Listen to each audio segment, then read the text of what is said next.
Hello नमस्कार दोस्तों, मैं अनुज वर्मा आप सभी लोगों का स्टडी 81 पर स्वागत करता हूं।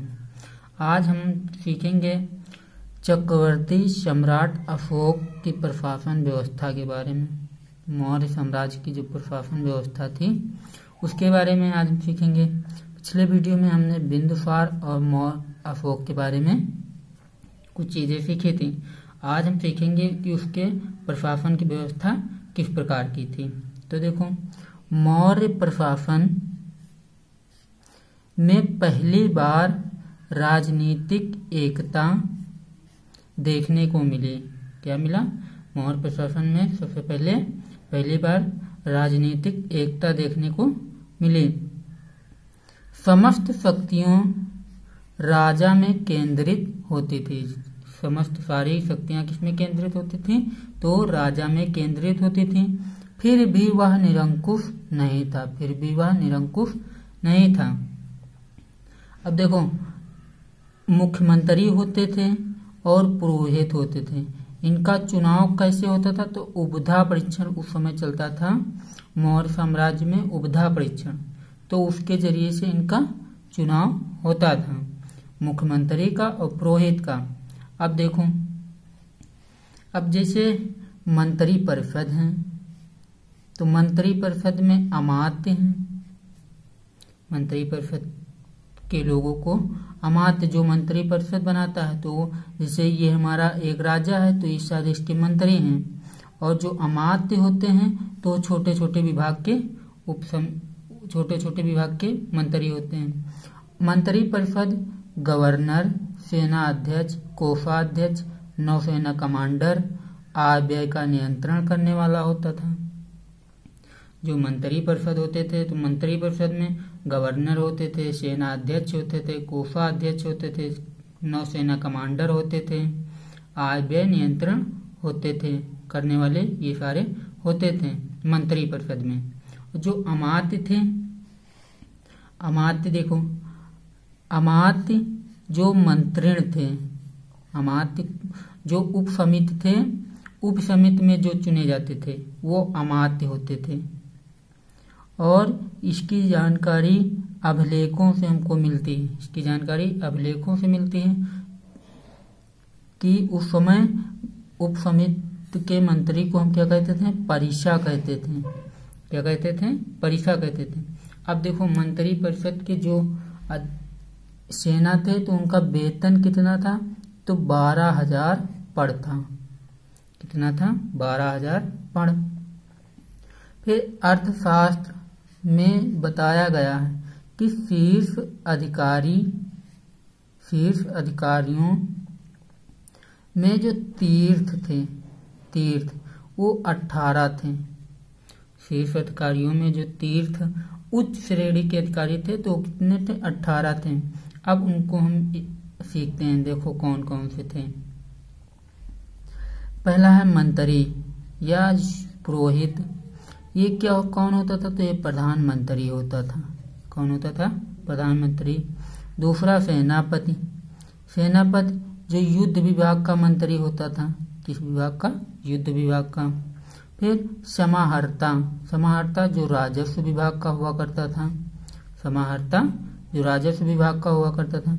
फिर सन्निधाता। सन्निधाता को कोषाध्यक्ष भी कहते हैं। सन्निधाता जो कोषाध्यक्ष का होता था, मालिक। प्रादिष्टा। प्रादिष्टा जो न्यायाधीश होते थे।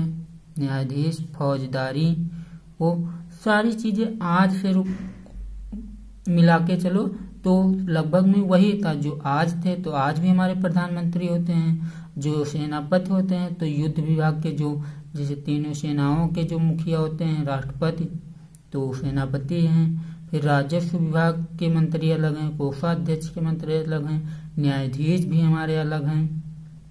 फिर नायक, तो सेना को जो संचालक करता था, कमांडर संचालक करता था, वही हमारा नायक होता है। फिर कर्मण्विक जो उद्योग एवं कारखानों का मंत्री होता था। उद्योग एवं कारखानों का मंत्री होता था कर्मण्विक। फिर आगे देखो, फिर आता है दंडपाल। फिर क्या आता है? दंडपाल। जो पुलिस अधिकारी होता था, दंडपाल जो पुलिस अधिकारी होता था। फिर व्यवहारिक जो न्यायाधीश नगर का मालिक होता था, न्यायाधीश नगर का मालिक। फिर नागरक, नागरक इसको पौर भी कहते थे, ये कोतवाल होता था। क्या होता था? कोतवाल होता था। फिर दुर्गपाल जो दुर्ग का रक्षक होता था उसको दुर्गपाल कहते थे। अंतपाल जो सीमावर्ती दुर्गों का रक्षक होता था, जो सीमावर्ती दुर्गों का रक्षक होता था उसको अंतपाल कहते थे। फिर आटविक वन विभाग का जो प्रधान होता था उसको आटविक कहते थे। फिर दौरारेक जो राजमहल की देख रेख रखता था उसको दौवा रेख कहते थे। फिर मंत्री परिषदाध्यक्ष था, ये परिषद का अध्यक्ष होता था। ये क्या होता था? परिषद का अध्यक्ष होता था। फिर देखो, फिर 26 मंत्री परिषद के नीचे द्वितीय श्रेणी के पदाधिकारी थे। 26 जो मंत्री परिषद के नीचे भी द्वितीय पदाधिकारी थे, द्वितीय श्रेणी की। देखो इसमें कौन कौन से, इसमें जैसे लक्षणा अध्यक्ष जो मुद्रा एवं टकसाल का होता था, तो आज की डेट में आरबीआई जो मुद्रा एवं टकसाल का कार्य करते, तो आरबीआई आज की डेट में करती। पोतवा अध्यक्ष जो माप और तौल का निर्धारण करता था, पोतवा अध्यक्ष। शुल्का अध्यक्ष जो राजकीय धन और जुर्माना का निर्धारण करता है, शुल्का अध्यक्ष। सीता अध्यक्ष जो कृषि विभाग का अध्यक्ष होता है। सीता, देखो ये आपके लिए बहुत इंपॉर्टेंट है क्योंकि ये ज्यादातर एग्जाम में पूछा गया, तो ये आपकी बहुत इंपॉर्टेंट, तो इसको जरूर से ध्यान रखना, याद रखना। फिर आकरा अध्यक्ष जो खानों का विभाग होता था उसको आकरा अध्यक्ष। फिर पन्याध्यक्ष अध्यक्ष, पन्याध्यक्ष जो व्यापार और वाणिज्य से संबंधित था। नवाध्यक्ष जो नौसेनाओं का मालिक होता था उसको नवाध्यक्ष। संस्था अध्यक्ष जो सड़कों का निर्माण करवाता था उसको संस्था अध्यक्ष। फिर गणिका अध्यक्ष जो वैश्याओं का निरीक्षण करता था, वैश्याओं का निरीक्षण करता था उसको गणिका अध्यक्ष। फिर मुद्रा अध्यक्ष जो पासपोर्ट विभाग का मालिक होता था उसको मुद्रा अध्यक्ष कहते थे। फिर महामात्रा परसण ये गुप्तचर होते थे, ये गुप्तचर होते थे, एक सीमा से दूसरी सीमा में जाते थे, गुप्त का काम करते थे।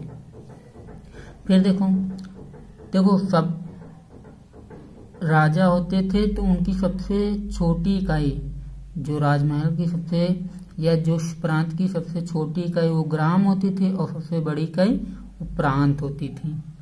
सबसे बड़ी प्रशासनिक इकाई किसको कहते थे? तो प्रांत होती थी। फिर उससे छोटा जिले आते हैं उसमें, फिर उससे छोटे नगर आते हैं, उससे छोट में नगर, फिर सबसे छोट में ग्राम। ग्राम के लोगों को ग्रामिक कहते थे, नगर के लोगों को नागरक कहते थे। जिला में आहार विषय होते थे जिसको विस्पति कहते थे, और प्रांत में एक कुमार आर्यपुत्र होता था, प्रांत में एक कुमार आर्यपुत्र होता था। अब जैसे जिला में स्थानिक तौर पर डीएम को समझ सकते हो, स्थानिक तौर पर जैसे पूरे जिला का मालिक कौन होता, तो डीएम होता, डिस्ट्रिक्ट मजिस्ट्रेट। और नगर का मालिक जो महामात्र होता था उसकी देख रेख करता था, महामात्र जो देख रेख करता था नगर की। फिर ग्रामीण में रज्जुक जो होते थे वो देखभाल करते थे, जिसे आज की डेट में पंचायत के जो प्रधान होते हैं, उस समय जज होते थे गांव के, तो वो ग्राम प्रधान आज की डेट में होते हैं, वो हमारे ग्राम की देखभाल करते थे। फिर आगे देखो,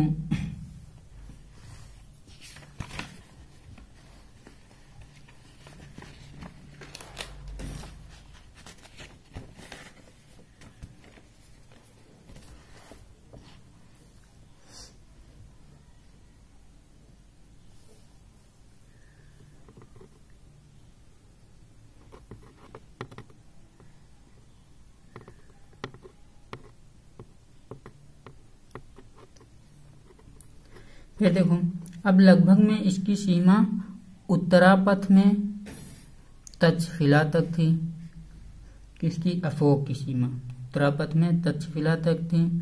फिर पश्चिम में अवंती राष्ट्र तक थी, उज्जैनी जिसको कहते हैं, उज्जैनी अवंती राष्ट्र तक थी। दक्षिणापथ में सुवर्णगिरी तक थी, सुवर्णगिरी तक थी। फिर और पूर्व में कलिंग तक फैली हुई थी, तोफली जिसको कहते हैं, कलिंग तक। फिर इसी बीच में जो प्राची था मध्य प्रदेश, वहाँ इसकी राजधानी भी थी, मध्य प्रदेश में ये था। फिर आर्थिक स्थिति के बारे में देखो, इसकी आर्थिक स्थिति क्या थी? आर्थिक स्थिति कौटिल्य के जो अर्थशास्त्र कौटिल्य ने लिखा है उसमें राजस्व की रूपरेखा भी बताई, राजस्व की रूपरेखा बताई है। उसमें क्या बताया? तो कृषि, पशुपालन और वाणिज्य के बारे में भी बताया है। अब देखो, कृषि जो होता था तो भूमि पर होता था, तो भूमि उस समय 3 प्रकार की होती थी। भूमि क्या होती थी? 3 प्रकार की होती थी। एक होती थी क्रस्ट, जुती हुई भूमि। दूसरी होती थी अक्रस्ट, बिना जुती हुई भूमि। तीसरी होती थी स्थल, जो ऊंची नीची भूमि होती थी। और इसका हेड कौन होता था? तो सीता अध्यक्ष इसका हेड होता था। तो कृषि मंत्रालय का अध्यक्ष कौन होता था? तो सीता अध्यक्ष उसमें होता था। फिर जिस भूमि में बिना वर्षा के अच्छी फसल होती थी, जिस भूमि में बिना वर्षा के अच्छी फसल होती थी उसको अदेव मात्रिक कहते थे। उसे क्या कहते थे? अदेव मात्रिक कहते थे। फिर सिंचाई की व्यवस्था कैसी थी? तो सेतुबंध थी, सिंचाई की व्यवस्था सेतुबंध थी। जिस भूमि का स्वामी ना हो, जैसे जिस भूमि का स्वामी ना हो तो किसका होता है? तो सरकार का होता है, वो राजा का होता है। तो पहले राजा चलते थे, तो वो जिस भूमि का स्वामी कोई नहीं है तो राजा की हुई भूमि।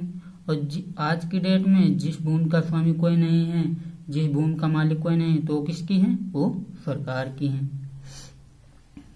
जैसे राजकीय भूमि पर दासों, कर्मकारों, कैदियों से क्या किया जाता है? बुआई की जाती थी, गुड़वाई की जाती थी और बीज भी उगाया जाता था, फसल भी उगाई जाती। जो राजकीय भूमि, सरकारी भूमि होती थी तो उस पर काम करवाया जाता। जैसे जितने भी कैदी हों तो क्या करेंगे? तो बैठे बैठे खाएंगे तो पिएंगे, है नहीं, तो उनसे काम करवाया जाता था, कर्मकारों से, दासों से, तो इन सब से काम करवाया जाता था।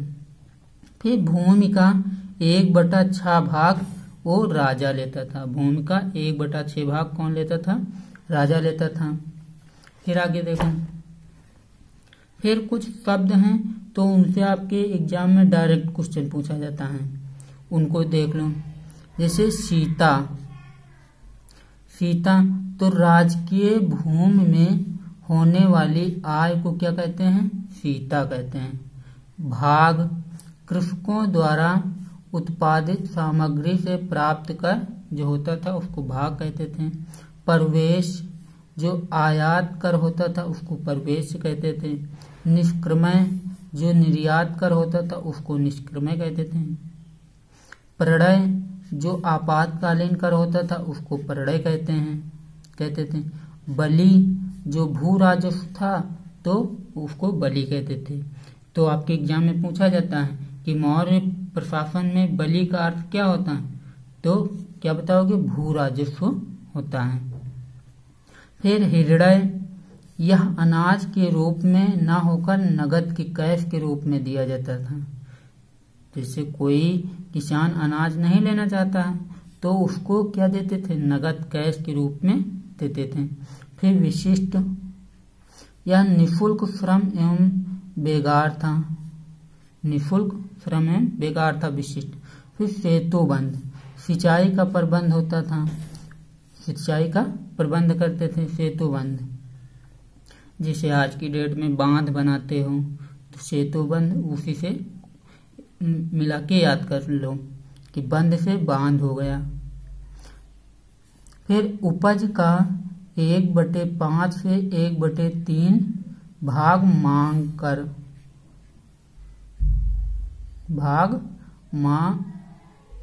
लेते थे। उपज का 1/5 से 1/3 भाग कर लेते थे। फिर अब एक अभिलेख मिला है जूनागढ़ अभिलेख, उसमें क्या बताया गया, देखो जूनागढ़ अभिलेख से उल्लेख मिलता है कि अशोक कालीन व्यवस्था कैसी थी। जूनागढ़ के अभिलेख से जो मंत्रियों का वेतन था वो 48,000 पर से अधिक था। मंत्रियों का वेतन जो था वो 48,000 पर था। पर जो 3/4 तोले के बराबर चांदी का सिक्का होता था, पर क्या होता था, 3/4 तोले बराबर, 1 तोला में कितने होते हैं, तो 10 ग्राम होते हैं, तो उसका कितना हिस्सा, 3/4 तोले के बराबर चांदी का सिक्का होता था पर। फिर आगे देखो, फिर आहत रजत मुद्राएं ये मान्य मुद्राएं थी, ये मान्य मुद्रा था। और इसका मालिक कौन होता था, तो लक्षणाध्यक्ष होता था, इसका मालिक लक्षणाध्यक्ष होता था। ये 4 तरह के होते थे। एक होता था करसापड़, धरणपड़, दूसरा होता था सुवर्ण, तीसरा होता था भाषक, चौथा होता था काकड़ी। अब करसापड़ पड़ क्या होते थे, तो ये चांदी के बने होते थे। सुवर्ण ये सोने के बने होते थे। भाषक जो होते थे वो तांबे के बने होते थे। और जो काकड़ी थे ये तांबे के बने होते थे और छोटे होते थे, इससे भाषक से ये छोटे होते थे काकड़ी। फिर ब्याज पर रुपया या मुद्रा लगाया जाता था। ब्याज पर क्या मिलता था हमको, रुपया मिलता था, मुद्रा मिलता था, जिसको रूपिका या परीक्षण भी कहते हैं। रूपिका परीक्षण भी होता था। कहते हैं उद्योग धंधों की श्रेणी भी बटी हुई थी, जो उद्योग धंधे थे उनकी भी श्रेणी थी। फिर आगे देखो, बस थोड़ा सा और बचा है, बस उसको सीख लो।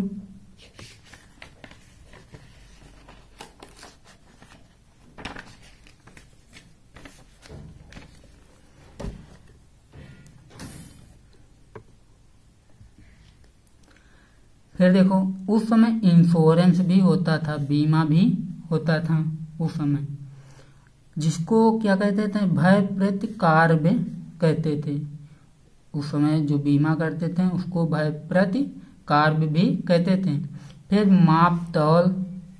मापतौल भी होता था। लाभ का प्रतिशत निर्धारित किया जाता था, लाभ का प्रतिशत निर्धारित किया जाता था, जिससे हमारा क्या ना हो, मुनाफा खोरी ना हो सके, इसीलिए लाभ का प्रतिशत निर्धारित किया जाता था। फिर देखो, अन्य देशों के साथ संबंध कैसे थे, अन्य देशों के साथ संबंध इसके कैसे थे, तो पहला है सीरिया देश।